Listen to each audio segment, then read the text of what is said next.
जातीचा topic I think हा खूप असं मोठा असं हे केलेलं असं मोठा टॉपिक कसं हे केलेलं आहे आपल्या डे टू डे लाईफमध्ये.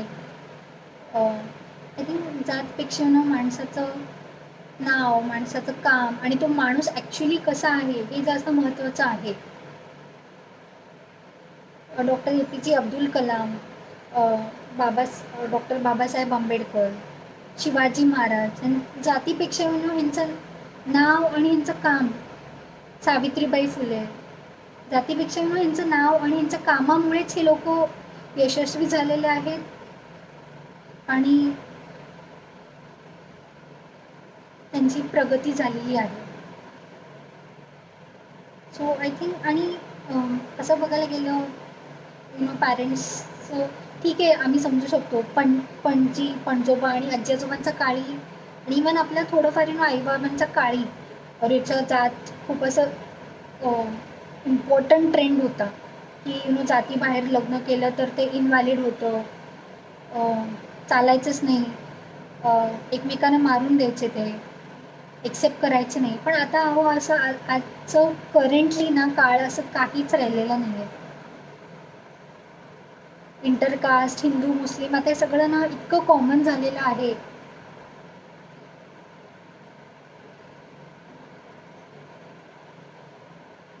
आणि मेन म्हणजे महत्त्वाची गोष्ट 2025 पासून ते 2050 पर्यंत मुलं कसं लग्न करतात आणि मुलं बाळं पैदा घालतात, हे कसं ही मोठी गोष्ट म्हणायला काही हरकत नाही. कारण गुगल आणि AI पण प्रिडिक्ट केलेलं आहे की 2050 पासून लिटरली 90% मुलं मुली लग्न करणार नाही आहेत, मुलं जन्माला घालणार नाही आहेत, आपलं पॉप्युलेशन डिक्लाईन होणार आहे.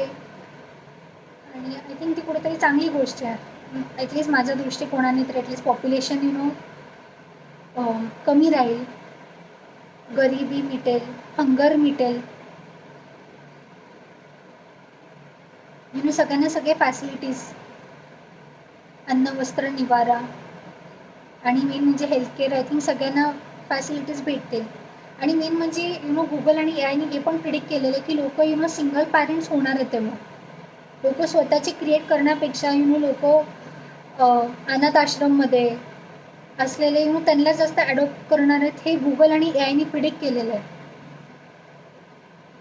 आणि आय थिंक एका नजरियाने आय थिंक ही पण चांगली गोष्ट आहे की जी ऑलरेडी मुलं बाळं छोटी ऑलरेडी जी आपल्या भारत मातावर आहेत एक्झिस्ट करतात, त्यांना एक फॅमिली भेटणं, त्यांना पॅरेंट्स भेटणं, त्यांना एक चांगलं घरदार, अन्न वस्त्र निवारा भेटणं, आय थिंक ही खूप खूप म्हणजे खरंच खूप चांगली गोष्ट आहे. हो, आत्ता पण करतायत खूप लोक मदत, पण मदतचा रेशो तरी अजून कमीच आहे. आणि जो इंडिव्हिज्युअली 2050 पासून लोक ॲडॉप्ट करतील, एक अनाथ बेगर छोट्या मुलींना पॅरेंट्स भेटतील, सिंगल आई किंवा फादर भेटतील, तर खूपच छान आपलं समाज, आपलं सोसायटी खूप छान होणार आहे. तिथे अशा पण गोष्टी नसणार आहेत की आपलं खून असतं किंवा आपलं रक्त हे असतं किंवा आईपण आणि बाईपण हे गरजेचं आणि महत्त्वाचंच असतं असं नसतं. बायकांना पण चॉईस असतात, आत्ता पण आहेत, पण तेव्हा अजून जास्त असतात.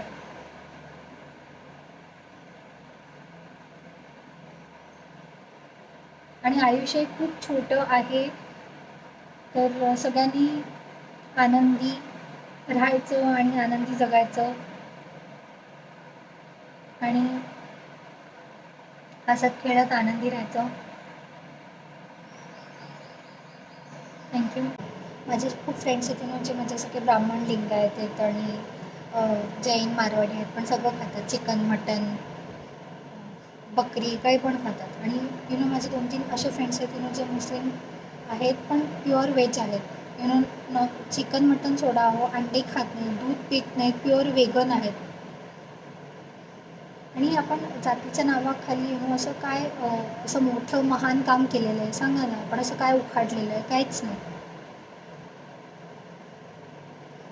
आणि अजून एक सांगायचं झालं तर ना, ॲडिक्शन ना खूप प्रकारचं असतं, एकच प्रकारचं नसतं ॲडिक्शन. ड्रिंकिंग किंवा स्मोकिंग एक प्रकारचं ॲडिक्शन नाही आहे. आणि आपण असं नाही म्हणू शकत की ही गोष्ट बरोबर आहे, ही गोष्ट चुकीची आहे. आपण असं नाही ठरवू शकत. स्टार्टिंगला आपल्याला होतं असं रिचा की हा ड्रिंकिंग स्मोकिंग करतोय म्हटल्यावर असं वाईट असेल, क्रुएल असेल. पण असं काहीही नसतं. आणि ॲडिक्शन कुठल्या पण गोष्टीचे असू शकते. ॲडिक्शन जास्त झोपायची असू शकते, ॲडिक्शन जास्त क्रिटिसाइज करायची असू शकते, ॲडिक्शन जास्त चहा प्यायची असू शकते, चहा कॉफी. ॲडिक्शन जास्त झोपायची, नाही झोपायची, जास्त भांडायची, जास्त गाणी ऐकायची, जास्त व्हिडिओ गेम्स खेळायची, जास्त इंस्टाग्राम रील्स बघायचं, फेसबुक बघायचं. ॲडिक्शन जास्त गॉसिपची असू शकते. सो ॲडिक्शन कुठल्याही प्रकारची असू शकते. कुठली पण गोष्ट लिमिटच्या बाहेर केली तर मग त्याला ॲडिक्शन म्हणतात. आणि आणि ते झालं. मी आत्ता जे सांगितलं ड्रिंकिंग स्मोकिंग आपण असं ॲज्युम करतो किंवा म्हणतो. तर असं पण आहे की जे लिमिटमध्ये करतात सगळं, ड्रिंकिंग असो, स्मोकिंग असतो. आणि हे इवन गुगल आणि AIने पण हे केलेलं ऑब्झर्व केलेलं आहे की जे लोक ड्रिंकिंग स्मोकिंग करतात ना, त्यांचं इमोशन्स असो, बिहेवियर असो, कुठेतरी कंट्रोल्ड असतं, अनकंट्रोल्ड नसतं. आणि अजून एक एक्झाम्पल द्यायचं झालं म्हणलं तर माझी एक लांबची आत्या आहे. तर लांबची आत्याचा नवरा ड्रिंकिंग करत नाही, स्मोकिंग करत नाही, पण इतकं ॲब्युसिव्ह बोलतो, राग करतो, चिडचिड करतो, माझ्या आत्याला मारहाण करतो. तर म्हणजे असे पण लोक आहेत. सो आपण असं म्हणू नाही शकत की ही गोष्ट वाईट आहे, ही गोष्ट चांगली आहे. पर्सन टू पर्सन आणि सिच्युएशन टू सिच्युएशन डिफर करतं. आणि आपण सगळे ह्युमन बीइंग्स इझिली जज करतो, लेबल्स लावतो, ॲज्युम करतो की अरेच्या हे असंच आहे, हे तसंच आहे. Unless and until we go through it, we suffer through it, unless and until we know the behind the scenes की अरेचं ॲक्च्युअल काय घडलं, कसं घडलं, अरेच्या असं कारण आहे का. आपण सुनो देखो बोल सुनो देखो आणि बोलो हे आधीच करून टाकतो. तर आपण असं काही थिंक करू नये, ॲज्युम करू नये, लगेच जजमेंट किंवा बोलणं. आपण कसं सहज असं बोलून टाकतो, पण कदाचित आपलं बोलणं, वागणं समोरच्याला पण कुठेतरी हर्ट करतं. समोरच्याचं पण मन आहे, त्याला पण लागतं, दुखतं. तर आय थिंक थोडंसं एकमेकांना समजून घेतलं पाहिजे, स्पेस दिली पाहिजे, चांगलं कम्युनिकेशन असलं पाहिजे, चांगलं नातं असलं पाहिजे. आणि कोणी परफेक्ट नसतं. आपण सगळी ह्युमन बीइंग्स आहेत. इंसान गलतियों का पुतला आहे, ही माझी आजी कायम डायलॉग म्हणते. सो आपण आपल्या सगळ्यांकडून चुका होणार आणि होतात. भांडण होतं, रडणं होतं, चिडचिड होते, सगळं होतं. हे पार्ट ऑफ लाईफ आहे आणि हे लाईफ सायकल आहे. सो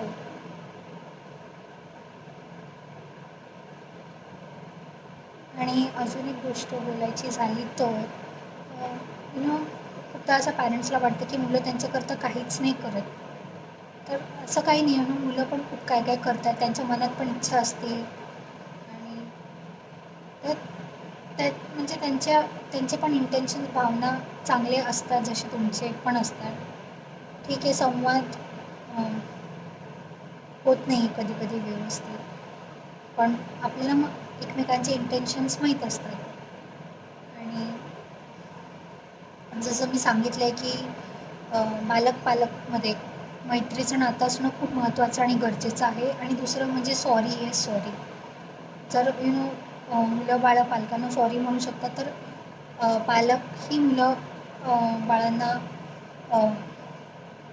सॉरी म्हणले पाहिजेल आणि म्हणतात त्याने कम्युनिकेशन चांगलं होतं, नातं टिकतं, संवाद राहतं, संवाद आणि नातं चांगलं बिल्ड होतं असं आहे. आणि अजून एक गोष्ट म्हणजे आपण ह्युमन बीइंग्स असे आहोत आपण सगळ्या लोकांना फसवू शकतो, पण आपण स्वतःला फसवू शकत नाही. तर खूप अशा मुलं मुली आहेत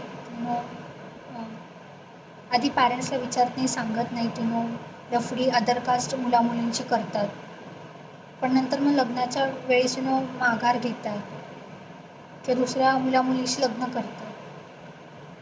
ते माझं असं रिक्वेस्ट आहे की असं तुम्ही ना वागू नका, की तुम्ही तुमच्या फक्त आई बाबांना तुमच्या होणारा अरेंज मॅरेजच्या पार्टनरला चीट नाही करत तुम्ही इव्हन स्वतःला पण करताय. तर करू नका. जर तुम्हाला माहिती आहे की नाही माझं ह्याचं किंवा हिच्यावरच प्रेम होतं आणि ज्याच्याशी प्रेम करताय त्याच्याशीच लग्न करा, कारण नंतर नंतर होतं, नंतर लग्न झाल्यावर मग नंतर पार्टनर्सला पास्टबद्दल कळतं एकमेकांचं आणि मग तेव्हा मग नंतर भांडणं होतात, डिवॉर्स होतात, सेपरेशन होतं, दोघांची लाईफ फेल होते. मग कशाला हेल्प करायची ना, त्यापेक्षा आधीच हे करा. आणि जो तुम्ही बाकी सगळ्या गोष्टी करता तेव्हा तर तुम्ही तुमच्या पालकांना विचारलं नसतं किंवा सांगितलं नसतं किंवा परमिशन घेतलं नसतं.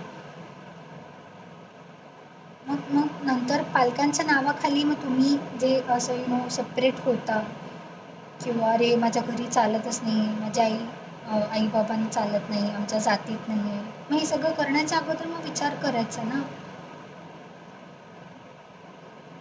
आणि असं करून तुम्ही स्वतःची लाईफ स्पॉईल करतायत तुमच्या अरेंज मॅरेज पार्टनरशी, इवन तुमच्या आई बाबांशी.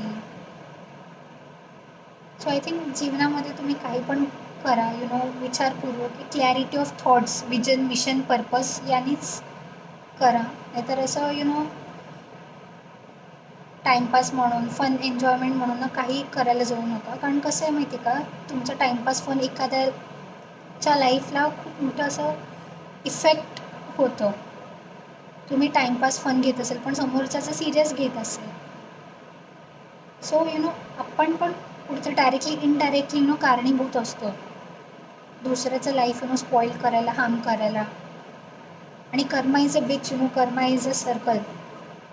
सो आपण चांगलं केलं तर आपल्याकडे परत चांगलं येतं, आपण वाईट केलं तर आपल्याकडे वाईट येतं. सो चांगले कामं करत राहा, आनंदी राहा, खाओ पिओ जिंदगो आणि खुश राहो. एवढंच जिंदगीचं आहे. आणि उतार चढाव तर सगळ्यांच्याच लाईफमध्ये येत असतात आणि जात असतात. खाओ पिओ खुश रहो, हॅपी जिंदगी. थँक्यू.